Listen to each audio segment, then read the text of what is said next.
So in this question, what you need to do first thing is always we have to write down in the diagram itself what is your hypotenuse, what is your adjacent, what is your opposite. So this is your adjacent, this is your opposite, and this is the hypotenuse.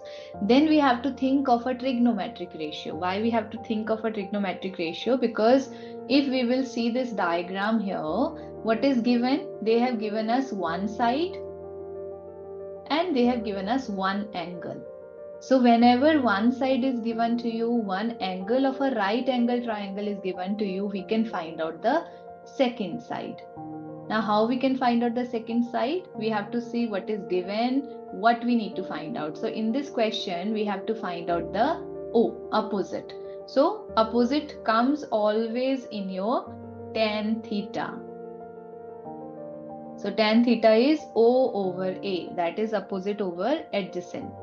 Now, what is given here? Opposite is not given. We need to find out that opposite in the question. Adjacent is given to us, which is equals to 800. Theta is given to us, which is equals to tan 9 degree. Now, after this, we have to find out the value of tan 9 degree, and that would be equals to 0.158 and O over 800. Now it's a linear equation. We can solve it and we can find out what is the value of O. We will take 800 to this side.